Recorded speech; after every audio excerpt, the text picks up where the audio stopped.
Viva! Estamos de volta para continuar com o nosso desenvolvimento do Sys4Snip para partirmos do ponto onde eu fiquei no vídeo anterior e porque, entretanto, penso eu, encontrei a solução para o problema da verificação das atualizações. Ok, estamos então aqui no nosso projeto e o que acontecia era o seguinte, ou pelo menos os testes que eu estive a fazer relativamente aqui à verificação da existência ou não de atualizações, eu, como tive a ocasião de mostrar, eu tenho um domínio de internet e um alojamento e dentro desse domínio eu criei uma pasta destinada ao Sys4Snip e na qual eu coloquei um único fecheiro. Eu vou aqui abrir o CutFTP, vou entrar aqui, eu já vou mostrar aqui no vosso monitor, ou neste caso no vídeo, e eu vou só abrir aqui a pasta. Ok, eu posso mostrar aqui, não há qualquer problema. Eu vou abrir aqui a pasta Sys4Snip. E o que aconteceu foi o seguinte, eu tinha cá um fecheiro designado por versão.dat e dentro desse fecheiro tem apenas um valor numérico. Ora, se eu agora aqui, eu vou aqui fechar este e vamos abrir aqui o Mozilla. No caso do Mozilla, se eu colocar aqui www.sys4soft.com/Sys4Snip, ok, Sys4Snip, o que acontecia era o seguinte, eu entrava aqui, conseguia verificar aqui a existência do fecheiro versão.dat e quando clicava nele acontecia o seguinte, em vez de me aparecer aqui o valor 1, que é o valor que eu vou utilizar para poder controlar a versão da atualização do software, o que me aparecia era um erro. E, curiosamente, o que aconteceu foi o seguinte, eu estive a verificar por que motivos é que, de um momento para o outro, quando eu clicava nesse fecheiro, aparecia um erro. Eu não consegui perceber qual era a razão. Depois fui fazer algumas experiências, nomeadamente, eu fui verificar se o meu site estava ou não online. E o que acontecia é que aqui, no meu computador, depois de eu executar estas operações, e vamos agora testar, não sei se é por causa da gravação, mas vamos agora verificar aqui, eu já vou mostrar quais foram as alterações que eu aqui fiz, e vamos clicar aqui para verificar se há atualizações ou não, check for updates, e como podem verificar, o sistema está a funcionar corretamente, já não há erro. O que acontecia aqui era o seguinte, e esta é a conclusão à qual eu cheguei. Eu tenho então aqui o meu alojamento, e dentro do meu alojamento web, eu tenho este fecheiro que, dentro do meu software, eu fiz aqui uma alteração no código, simplifiquei o código, isto é, criei um objeto do tipo web client e criei depois uma string para a qual fui passar os dados. E estes dados é igual aqui ao cliente e depois vou usar este método download string, isto é, descarregar uma string. A partir de onde? A partir exatamente do endereço daquele fecheiro versão.txt. Como aquele fecheiro é um fecheiro com a extensão .txt e só contém lá dentro o algarismo 1, o que aconteceu foi que eu depois fiz aqui uma conversão. Isto é, a versão online é igual a int.parse de dados. Ok? Portanto, do valor que vem aqui apanhado. E por conseguinte, aqui, a versão online vai passar a ter o valor, o algarismo, ou o número que estiver lá guardado dentro deste fecheiro de texto no meu alojamento. Ora, só apenas para aqui fazer um ponto de situação sobre o que acontecia. Então, eu tinha este erro, ok? Dava-me aqui um erro logo a dizer que eu não tinha permissão para ver esse fecheiro, e a partir desse momento, eu ficava impedido de entrar em qualquer dos sites do meu alojamento. Conseguia navegar na internet normalmente, mas deixei de ter a possibilidade de entrar dentro dos sites. Ora, eu fui procurar uma solução para tentar entender qual era o problema. O problema poderia, eventualmente, ser uma utilização abusiva do meu IP para com o meu alojamento. E essa informação, ou pelo menos essa sugestão que me surgiu na cabeça, foi uma sugestão que eu pensei, ok, muito provavelmente é mesmo isto que está a acontecer. Isto é, eu estou a tentar aceder a um fecheiro existente dentro de um servidor web, neste caso é meu, mas poderia ser um outro qualquer, e o próprio servidor web, como medida de precaução, está a interromper ou está a colocar numa blacklist de IPs que não podem aceder a esse site. E como é que eu descobri isto? Bom, eu fui testar para verificar se o meu site estava online através de um proxy. Eu vou tentar aqui mostrar como é que eu fiz e porque pode ser uma ferramenta interessante para vocês, por vezes, descobrirem se uma determinada página de internet está ou não a funcionar só para vocês, ou melhor, para vocês não está a funcionar, mas para as outras pessoas estará a funcionar. E a experiência que eu fiz foi então esta. Eu pesquisei no Google, ok, qualquer coisa do género, check if website, ou neste caso, vamos verificar aqui, check website from proxy. O que é que basicamente é um proxy? Um proxy é a possibilidade que nós temos de utilizar, vamos falar assim, uma tunelagem, isto é, fazer um túnel na nossa ligação. Não vamos ter que fazer aqui, neste caso concreto, nada relativamente ao hardware do meu PC, nem reconfigurar a minha placa de navegação na web, mas eu posso utilizar um site, que é o Proxy Site, por exemplo, que existe aqui. Este Proxy Site permite-me navegar ou visitar um site que eventualmente para mim pode estar offline, mas eu quero verificar se ele está online ou não. Então eu coloco aqui cis4soft.com e ao executar, o que é que ele vai fazer? Ele vai abrir de facto a minha página web dentro do meu browser, mas está a fazê-lo através de um proxy. E através de um proxy ele não está a usar o meu IP, está a utilizar um IP de outro país qualquer, e depois, ao receber a informação dessa página neste serviço, no caso concreto do proxy site, ele vai-me apresentar a página lá dentro, ok? E esta foi uma forma que eu descobri de verificar que, de facto, o grande problema aqui é que o meu IP não estava a conseguir aceder aos meus sites a partir do momento em que eu fazia aquelas experiências de verificação da atualização. Então eu estou convencido que o grande problema era que o meu IP estava em blacklist, tanto que eu depois reiniciei o meu router e já não tive esse problema, o site funcionou normalmente. Eu achei muito estranho nós estarmos aqui com este problema, ou neste caso eu estar com este problema, que seria uma coincidência muito grande o sistema não estar a funcionar. Eu depois, entretanto, na minha pesquisa fui ainda descobrir aqui mais um site que eu acho muito interessante. Eu irei fazer um vídeo exclusivamente a falar sobre esse site. É um site que permite saber se se uma determinada página web é de confiança ou não. E essa seria uma informação relativamente pouco útil, mas torna-se bastante útil por causa das funcionalidades que esse site tem, ok? Mas isso ficará para um outro vídeo, não para esta playlist. E, portanto, o que nós temos aqui então é a versão do Sys4Snip, que neste caso é a versão 1. Eu vou alterar aqui, posso editar aqui o fecheiro. Neste caso o fecheiro é muito simples, tem apenas lá, atenção, não é o 11, isto é o número da linha do código. Eu vou alterar aqui para 10 e vou gravar. O que é que vai acontecer agora, se tudo correr bem, obviamente? Eu passei a ter o meu site, ou melhor, a minha aplicação não atualizada, porque coloquei dentro do fecheiro texto a existência do valor 1, ok? E agora, neste momento, está tudo a funcionar corretamente. Nós podemos, inclusive, verificar se há aqui algum erro. E como é que eu vou fazer? Bom, vou fechar aqui, vou voltar a ter aqui um 1, porque já fica com essa alteração feita, mas eu vou alterar o nome do fecheiro, ok? Vou acrescentar aqui old, ok? Então agora deixou de existir o versão.txt, portanto significa que quando eu executar aqui o sistema de verificação, ele não vai encontrar o fecheiro e diz que aconteceu um erro de comunicação com o servidor, ok? O que eu fiz aqui então foi mesmo uma coisa muito simples, coloquei o web client, carreguei através do método download string a partir deste fecheiro de texto, ele vai descarregar uma string completa, isto é, se fosse um texto completo ele descarregava o texto, mas como eu sei que vai ser sempre um valor numérico, eu posso fazer aqui uma conversão, passo a ter a versão que está online e depois vou compará-la com a versão interna, que é a versão que nós temos definido aqui dentro do código.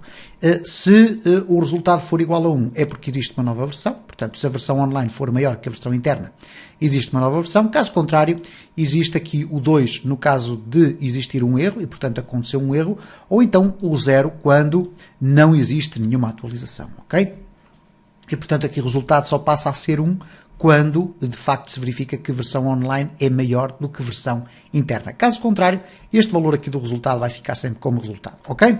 Tranquilo. Vamos aqui regressar ao nosso código normal, vamos aqui alterar isto, vamos aqui fechar e, portanto, o que nós temos agora aqui a funcionar é basicamente tudo a funcionar. Normalmente temos a nossa versão atualizada, tudo tranquilo. Estávamos então aqui a tratar da questão da língua.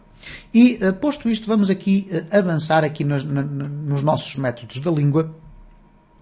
E eu quero-vos mostrar uma funcionalidade que eu acho muito interessante no Visual Studio e que eventualmente alguns não conhecem, que é esta coisa de nós termos que estar permanentemente a rolar para cima e para baixo quando temos aqui já os métodos. E alguns dos métodos que eu aqui tenho estão na prática encerrados, isto é, estão fechados e, portanto, eu já não quero trabalhar mais neles. E eu tenho que estar sistematicamente aqui a clicar ou a expandir. Existe a possibilidade de nós fazermos isto, eu vou tentar descobrir aqui à primeira, que é aqui no View ou no Edit. É no Edit. No Edit nós temos aqui Outlining e vamos Collapse to Definitions. Quando optamos por esta solução Collapse to Definitions, reparem o que é que ele faz automaticamente ao fecheiro. Ele vai colocar todos os métodos assim e depois nós obviamente podemos fazer um duplo clique e entrar no que quisermos. Eu acho este método extremamente interessante, mas fica aqui um bocadinho distante. Como podem observar, temos que fazer aqui ou usar o Ctrl M e depois o O. Eu gosto de ter as coisas aqui mais à mão. Então nós vamos aqui adicionar e remover botões. Eu tenho aqui também muitos que estão escondidos, ok? Eu vou aqui ativar tudo isto. Alguns deles eu uso, outros nem por isso. Mas vamos aqui ativá-los todos. E vamos aqui fazer um Customize, ok? Eu vou tentar aqui adicionar um comando. E este comando existe, como podem verificar aqui estão as categorias, algumas delas que fazem parte aqui dos menus, ele está no Edit. Ora, vamos então procurar aqui no Edit, eles vão aparecer aqui todos, ele depois está aqui na secção do Outline, então vamos procurar aqui no O para ver se conseguimos encontrar, ok, temos aqui o O, Outline, Collapse to Definitions, ok, é este o comando, então vamos fazer aqui um ok. Ele foi associado aqui, mas nós queremos colocá-lo lá no fundo, ok? Porque ele está aqui, como podem verificar. Portanto, começa ali no início. Então, vamos mover para baixo. Reparem como ele lá em cima também está a circular. Vamos fazer aqui Move Down, vamos colocar lá na pontinha, ok? E o que vamos fazer também é fazer aqui, modificar a seleção, porque dá para alterar o tipo, ok? Nós vamos colocar aqui, em vez de ser um nome muito comprido, deixem-me verificar aqui Text Only, Image and Text. Ora, Text Only. Ok. Text Only, mas vamos colocar aqui só Collapse. Ok?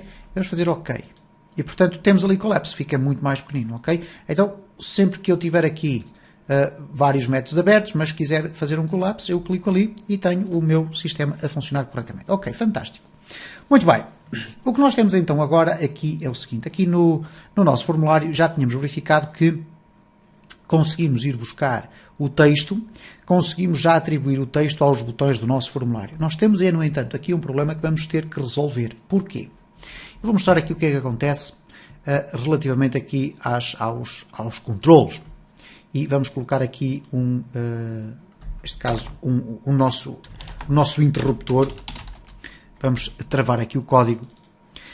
Porquê? Porque eu quero, quando executar aqui esta minha aplicação, eu quero perceber quais são os elementos que estão na lista de controlos. Como podem verificar, neste momento estão 4.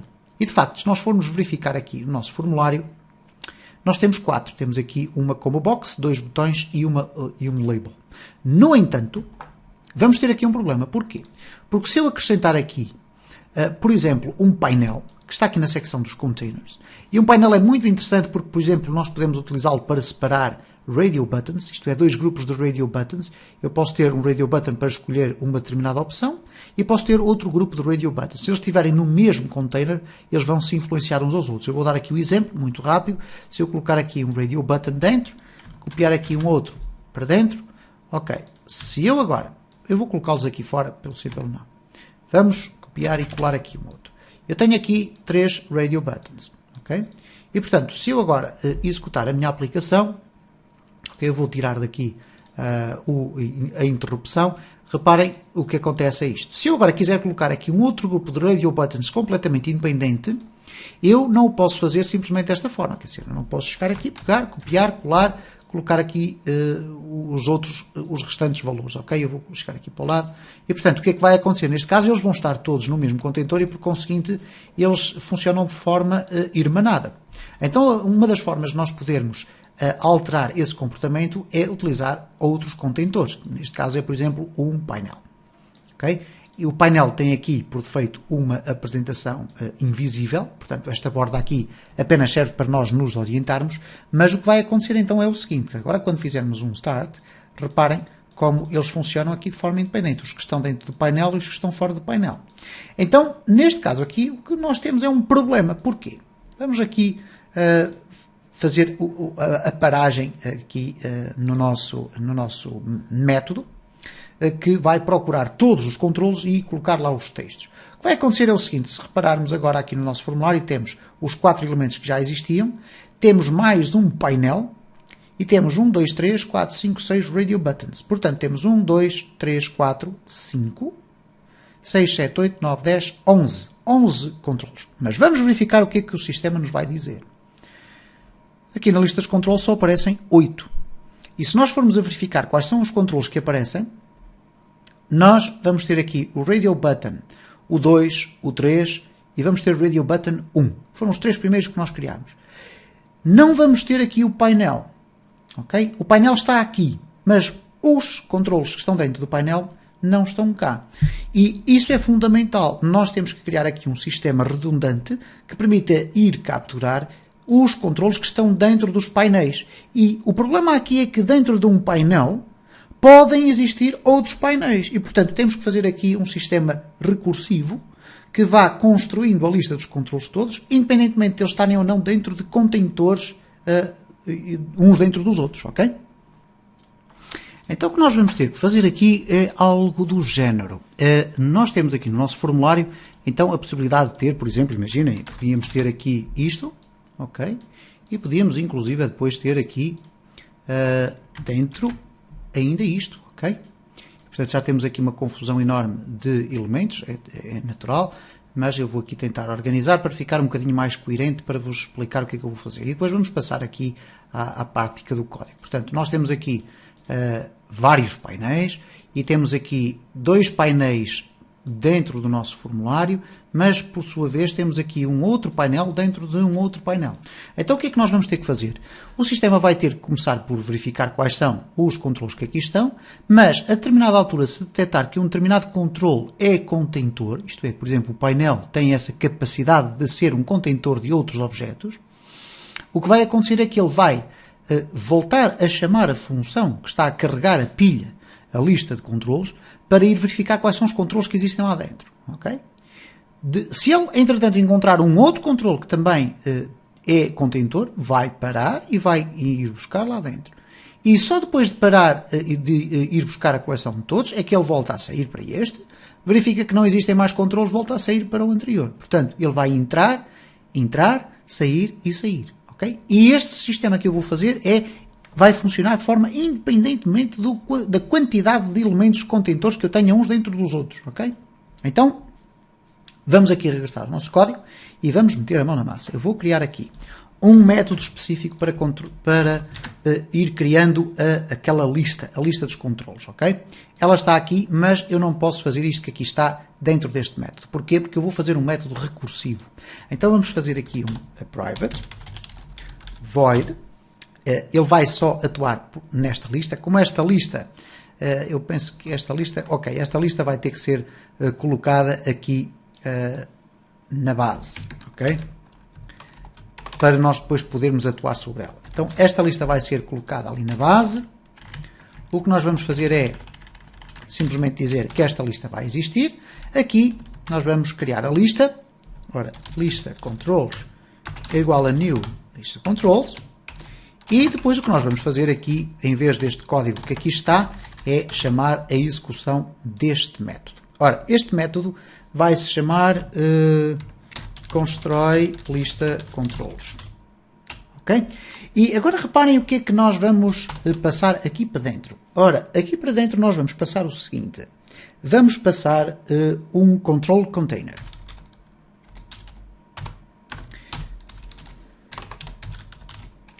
E O que nós vamos aqui fazer é isto. Nós vamos criar aqui um ciclo que vai procurar dentro deste contentor, que nós vamos definir obviamente aqui quando estivermos a indicar o que é que nós queremos ver, vai procurar dentro deste contentor.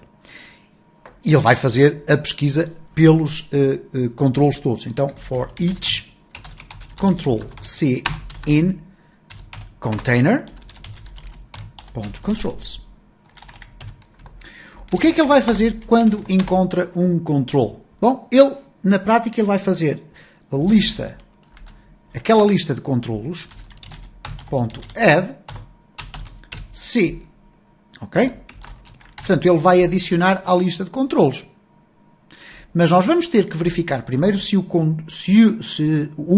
control ou o objeto que nós estamos a analisar neste for each, se é ou não um objeto com capacidade de container. Isto é, if c.controls.count. Ok, vamos utilizar esta técnica, porque eu poderia tentar aqui, if c is container, não existe, ok? If is container também não existe, então o que é que eu vou verificar? Eu vou verificar se c.controls.count, isto é, se a quantidade de controles for diferente de 0, o que é que isto significa? Significa que existem outros objetos dentro deste objeto. Okay? Se o número de objetos, se a contagem do número de objetos for diferente de 0, então significa que existe pelo menos um ou dois. Então, neste caso concreto aqui, temos uma circunstância. Caso contrário, estamos a falar de um objeto que não é container, porque não contém controles lá dentro. Okay? No caso concreto aqui do painel, ele tem os radio buttons e até tem outro painel que, por sua vez, também tem outros radio buttons. Portanto, este daqui, quando for apanhado pelo sistema, vai verificar aqui que isto é verdade. Isto é, o número de controles que lá existe é diferente de 0. É 1 ou 2 ou 3, no caso concreto. Ok? Então, o que é que ele vai ter que fazer aqui? Ele vai ter que reiniciar aqui esta função para ir buscar os dados daquele controle. Como é que ela vai fazer? Vai utilizar aqui o container, neste caso, constrói.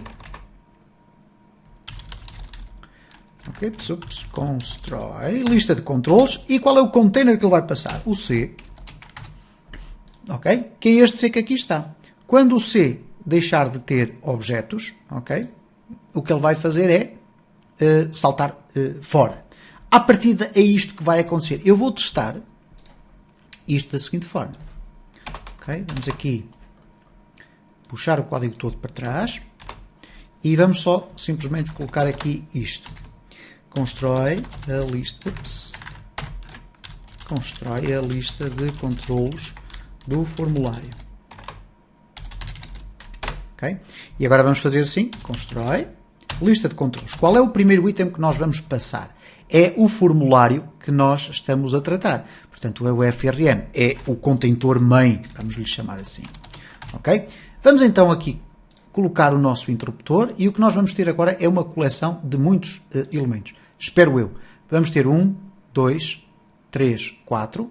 Os painéis não vão ser adicionados ainda. Eu acho que eles não vão ser adicionados, mas vão ser adicionados os radio buttons. Então nós vamos ter aqui pelo menos 12 radio buttons. Vamos aqui testar. Vamos verificar então se está tudo a funcionar. Vamos aqui à nossa lista e reparem, já temos 16 objetos. Reparem que só em radio buttons temos aqui uma pilha enorme. Reparem também que não temos os painéis a serem capturados aqui. Porque de uma forma geral nós não necessitamos de facto dos painéis. Mas podemos adicioná-los, não há qualquer problema. O que nós temos que fazer aqui é simplesmente o seguinte. No caso de ser encontrado um painel, nós podemos primeiro fazer aqui a lista controls.add C e depois vamos simplesmente pedir para ele construir os controles que lá estão dentro. Portanto, reparem o que é que vai acontecer agora. A lista cresceu mais um bocadinho, mas já vai ter os painéis lá dentro também. Okay? E eu coloquei aqui isto porquê? Porque nós podemos utilizar outro tipo de contentores que não são os painéis. E alguns deles têm, inclusive, a propriedade de podermos colocar um título. Como é o caso, por exemplo, aqui dentro dos containers do Group Box. O Group Box é um container, é uma espécie de um painel, mas tem a possibilidade de nós alterarmos ali aquele texto. E se nós quisermos fazer Group Panels, poderemos fazer. Okay? Os tabs também, portanto, tudo o que está aqui aqui o tape control, etc., nós podemos ter a necessidade de ter acesso a estes controles, ok? Eu espero que isto não tenha sido muito complexo de perceber. Eu penso que se vocês voltarem atrás e visualizarem novamente os vídeos, vão perceber qual é a dinâmica disto. Ora, o que é que isto agora me permitiu? Permitiu-me ter, então, finalmente a coleção de todos os controles. E a partir do momento em que eu tenho a coleção de todos os controles, eu posso executar esta parte do código que aqui está, que é percorrer cada um dos controles e ir verificando o que é que eles são. Neste caso, no caso de ser um botão, ele vai verificar se, dentro do fecheiro do texto que contém as traduções da língua, se existe o FRM name to lower, isto é, o nome do formulário, com um underscore e o nome do controle. E se isto existir, que era o caso que nós vimos, ora, deixem-me aqui verificar se eu vou abrir aqui isto como deve ser, ok, português, inglês, eu não sei se estávamos no inglês ou no português, mas é indiferente, cá está então o fecheiro. Portanto, se nós tivermos aqui a expressão, o nome do nosso formulário, seguido do CMD, que é o nome do nosso controle, ele vai colocar lá o texto. Portanto, quando nós executamos aqui, neste caso estamos com o inglês, e tem aqui o check for updates e tem o exit. Aqui nos botões não tem nada, mas nós também não vamos precisar deles, foi apenas para um exemplo. E, portanto, o que nós temos aqui então é isso. Cá temos aqui o CMD a sair e o CMD atualizações. Acontece, no entanto, um pormenor que nós também podemos resolver. Eu coloquei aqui umas expressões que é o global sim, global não, etc. Imaginem que nós vamos ter 40 formulários e dentro de cada um dos formulários temos uma tecla chamada fechar. Será que nós vamos ter que criar aqui uma entrada para cada form e colocar lá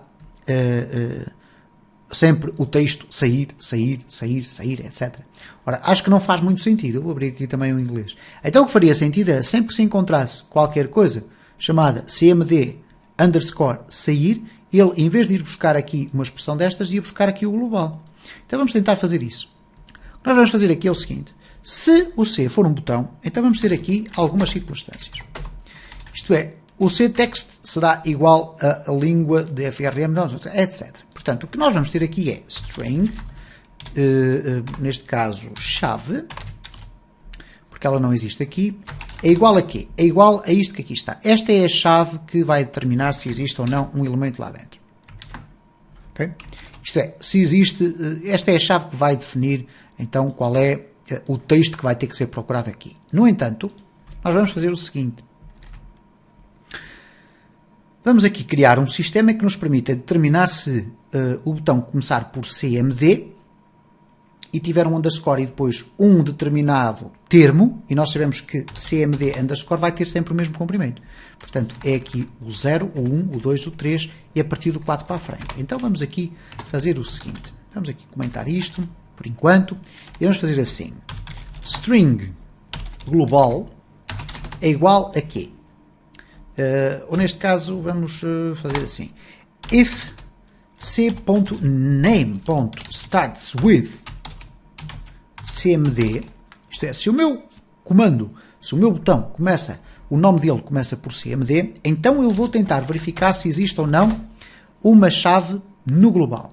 No global, isto é, colocar global e depois a expressão que lá está à frente, cancelar, sair, etc. Porque nós temos aqui o FRM splash, screen, CMD sair e depois temos o exit. Ora, nós temos aqui exit também. Não faz sentido, nós queremos saber aqui se existe no global, ele faz o sair. Então, vamos colocar assim o seguinte. String T de temporário, ou podem usar tempo, é igual a quê? A global underscore mais, e agora nós vamos ter que ir buscar o c.name.substring. E qual é a substring? É uma substring que começa no valor 0, 1, 2, 3, no 4. Ok? Então o que é que vai acontecer aqui? Nós vamos definir aqui uma string que é uma potencial chave que se vai chamar global e depois vai conter a parte do nome correspondente àquilo que está a seguir ao cmd underscore. Agora o que nós vamos verificar é se a língua, ok, se vars.lingua.contains key, se contém uma chave que se chama temp, então o que nós vamos poder fazer é atribuir automaticamente o texto do global. Então vai ficar assim, c.text é igual a vars.lng e agora vamos colocar aqui temp. Okay? Caso contrário, se não existir no global, aí sim ele vai buscar aqui a chave. Nós nem vamos precisar disto. Neste caso, aqui, o que nós vamos fazer é colocar aqui este código aqui dentro. Okay? Portanto, se o global contém o texto necessário para substituir o texto do comando, ele vai executar este. Caso contrário, se não for encontrado no global, ele vai executar este que aqui está. Esta string-chave vai ser utilizada para outra expressão que nós aqui vamos depois usar, nomeadamente para labels, para text box, etc, etc, etc, etc. Vamos aqui testar novamente para ver o que é que vai acontecer agora. Ok? Check for updates e exit. Mas isto acontece porquê? Porque nós temos aqui ainda os nossos fecheiros com o exit. Mas vamos aqui apagar este. E apagar este significa colocar aqui um cardinal, porque os cardinais são ignorados. Portanto, deixamos de ter aqui o sair, mas temos ali o sair. Vamos guardar. Vamos aqui testar. E reparem como continua a aparecer o exit. Ok? Reparem agora o seguinte. Se eu adicionar aqui um botão chamado cancelar, e como podem observar aqui, nós temos aqui o cancelar aqui no global. Então eu só tenho que chamar este botão cmd cancelar. Ok? O cmd cancelar, que agora tem ali um texto chamado sair, podia ter outra coisa qualquer. Reparem o que é que vai acontecer. Cancel. Ok? E portanto eu não vou ter que estar a repetir sistematicamente o nome de todos os botões, se eles forem aqueles botões mais genéricos, do gravar, criar, executar, etc. O que eu tenho que fazer é simplesmente chegar aqui e colocar global gravar, e aqui que vou colocar save, ok? Global abrir, e aqui vou colocar open, ok? Global fechar, e aqui vou colocar close, ok?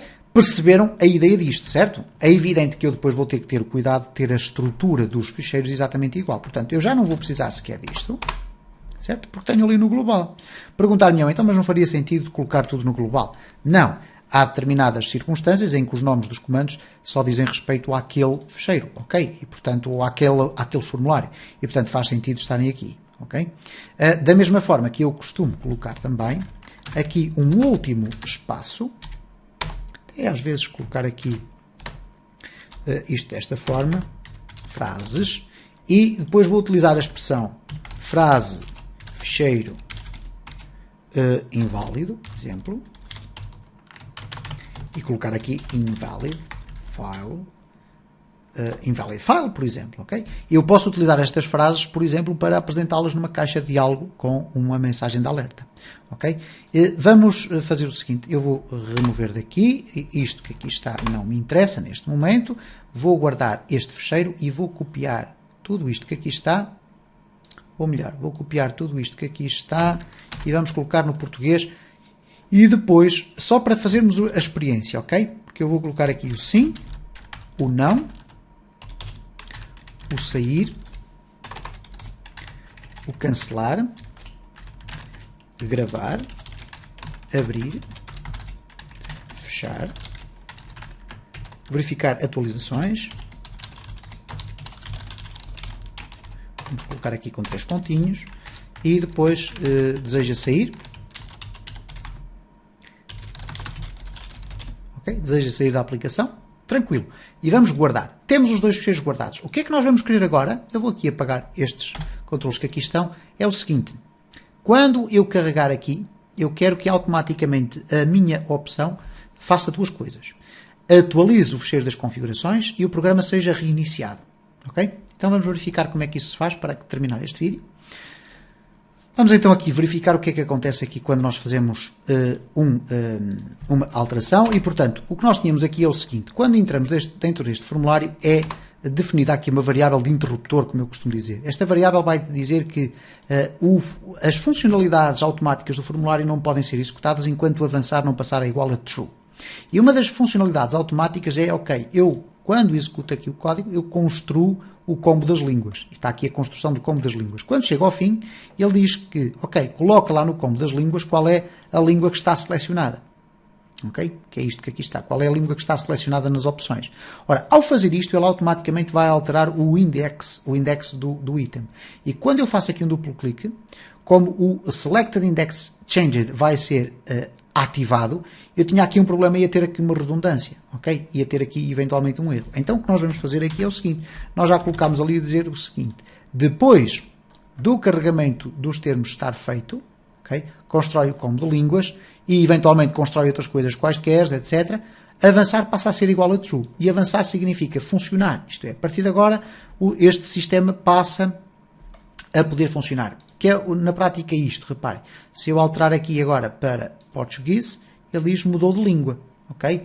E isso não aconteceu quando eu alterei anteriormente, ou melhor, quando eu executei e o formulário foi criado e foi carregado aquela combo box, ok?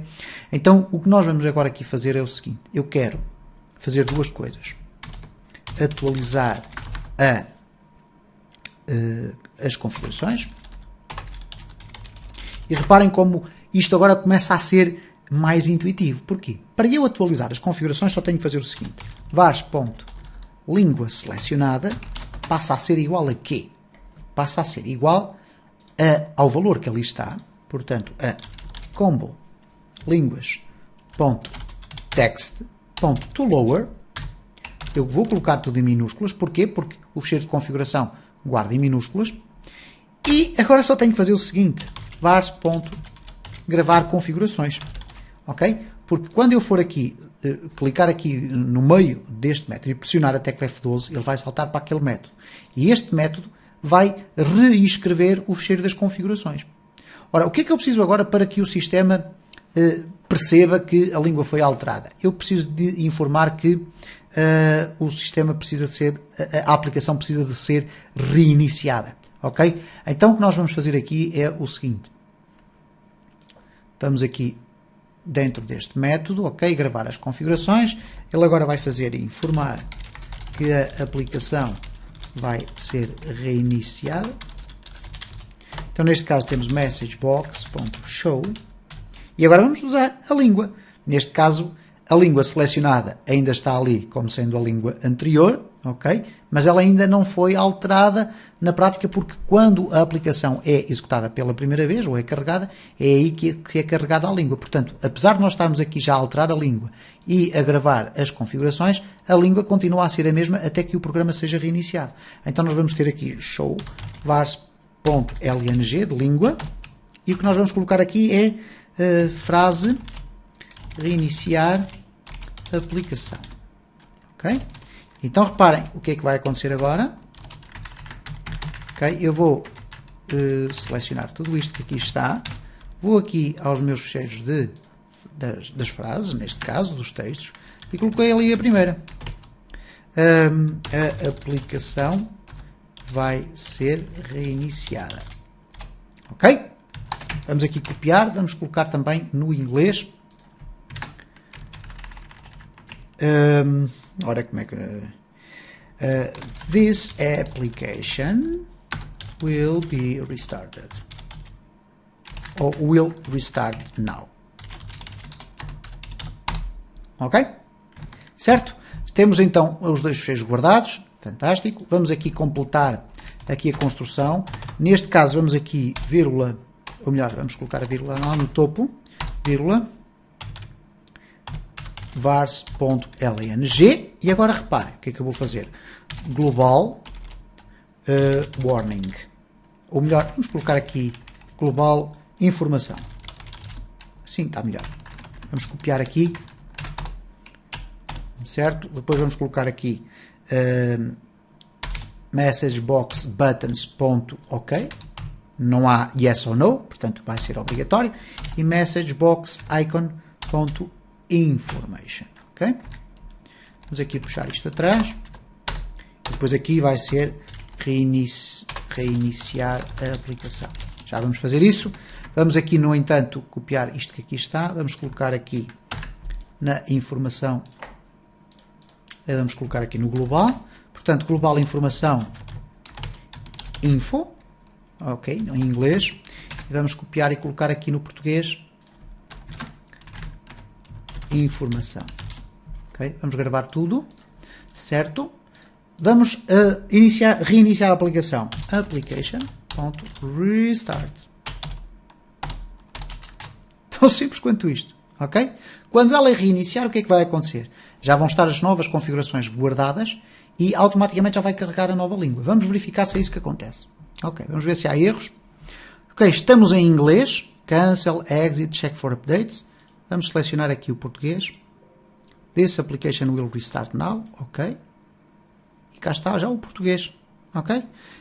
Eu penso que ele vai fazer exatamente a mesma coisa quando clicamos aqui. Ora, a aplicação vai ser reiniciada e ele reinicia outra vez. Ora, ele não deveria fazer isto. Então o que nós vamos verificar é o seguinte.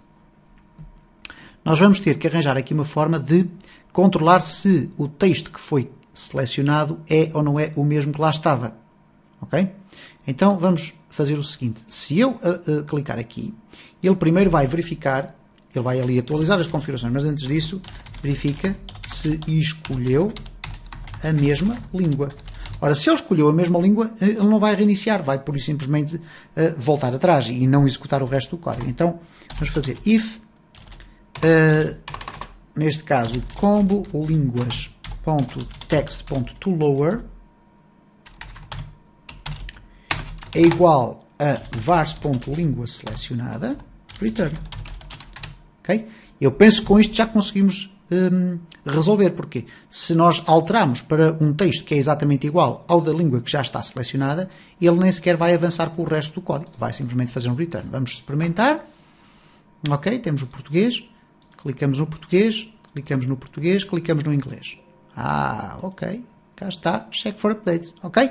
E no próximo vídeo vamos continuar a desenvolver aqui a nossa aplicação, uma vez que já nos estamos a aproximar de algumas bases muito interessantes. Neste caso já temos um sistema multilingue na prática a funcionar. Falta obviamente acrescentar mais algumas funcionalidades nesse sistema, nomeadamente no que diz respeito aqui à detecção de outros controlos. Neste caso nós só estamos a controlar ainda os botões. Ok? Nós vamos querer controlar outras coisas, nomeadamente, por exemplo, os labels. Vamos até já colocar aqui as secções, ok? Vamos colocar aqui, ok, if says button. Ora, aqui, vamos fechar aqui deste lado. Vamos apagar aqui. Portanto, esta parte diz respeito aos botões. Eu aqui vou puxar isto mais para baixo. Vamos ter aqui uma que será para os labels. Vamos ter outra que será para os links. Vamos ter outra que será para os radio buttons. Vamos ter outra para as checkbox. E depois vamos ter, eventualmente, para o Options Group. E por aí fora. De tudo aquilo que nós acharmos que é importante e que possa ter texto, é evidente que nós vamos aqui alterar. As text box não têm texto, a não ser aquele texto que nós introduzimos, ok? Mas todos os elementos que nós podemos puxar aqui para o nosso formulário, que aqui estão e que nós podemos utilizar, e que podem ter texto, nós vamos ali procurar uma tradução para eles, ok? Então, vemo-nos no próximo vídeo.